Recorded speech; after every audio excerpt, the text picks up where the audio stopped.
Going first to the Labor Secretary. Good evening from New York. I'm Tavis Smiley, and I'm honored to be here at NYU Skirball Center for the Performing Arts for a conversation tonight about women, children, and poverty in America called Made Visible. I'm joined on the stage by a terrific panel, including entrepreneur and Latina advocate Nely Galan, community health advocate Cecilia Fire Thunder, women's rights advocate Faye Waddleton, financial guru and best-selling author Susie Orman, our Labor Secretary Hilda Solis, Teachers Union head Randy Weingarten, Pulitzer Prize winner Sheryl Wudunn, and economist and college president Dr. Julianne Malveaux. Nely Galan is a Latina, obviously. She is an entrepreneur, has her own company, doing a lot of great work at the Adelante movement to engage and involve women. I have never seen a community that people want to exploit more politically, socially, economically, culturally. People want to exploit them in so many ways. And yet I've never seen a community that Madison Avenue here in New York craves more. They are trying to get to Latina moms more aggressively than any other consumer in the country right now.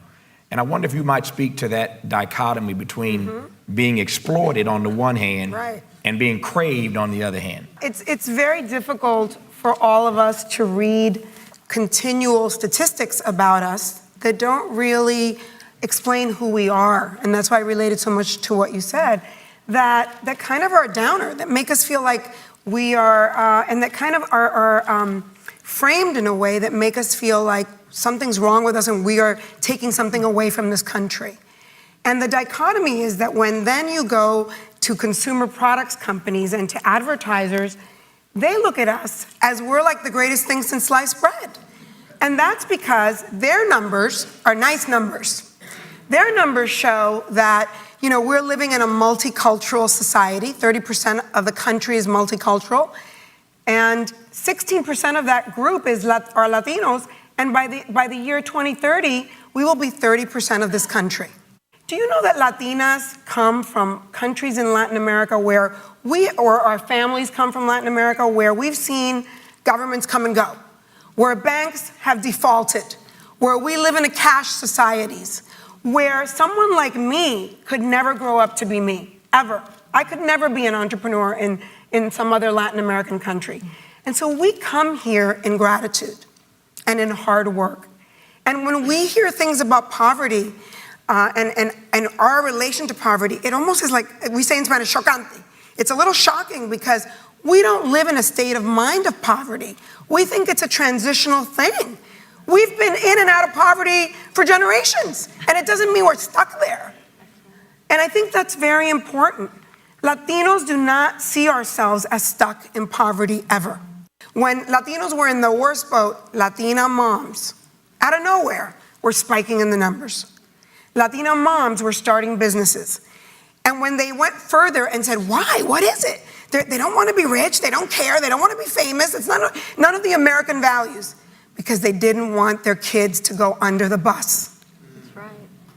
And I decided I'm going to start a movement for Latinas. There has never been a movement for Latinas. And it's called the Adelante movement, because Adelante means move forward. And it's true. So we started a tour in December, and we're going to go through the country, and all the information all the other people get, we're going to give it to Latinas. And we have to remember something else that I hear in these boardrooms all the time. If we want to ask people for something, then we have to come through too.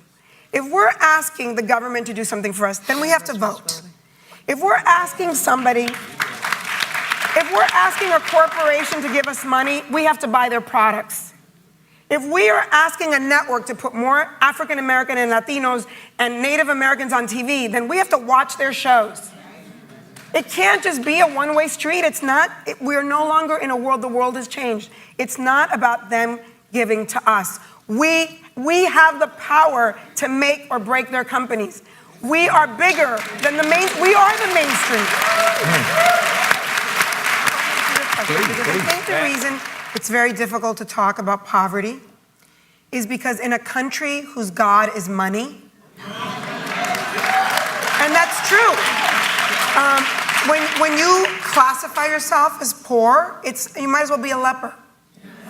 And so nobody wants to call themselves poor. And even when you read it, it's uncomfortable. But half of us are, Nely. We are. But I'm telling you why it's painful to talk about. I'm answering your question. It's part of our collective, but it's a part of a collective that we deny. What we haven't said is that what's going on in the collective in our country is that the values in this country have gone to hell. They've gone to hell. And what we see in the media with what's going on with the Republican debates is embarrassing. And what we see in the media and what we've seen over the last few years in the media, what we put out in the world is that if the money is God, and if you don't have it and by any means necessary get it, you're nothing. And I think the important thing is that what we know is that women are the holders of the values in our families. And we have to go back to upholding what is really good. When we say that immigrant children should not have education, what happened to a country that from the time it was founded, we wanted all children to have education? What happened to those values? And I think that's why, you're right, it's painful to discuss. It's very shameful. It's shameful in this country. It's not shameful to be poor in other countries. People don't ask you right away, what do you do and how much money do you make? They ask you, who are you? Who are you? Who are you in our community? Yeah.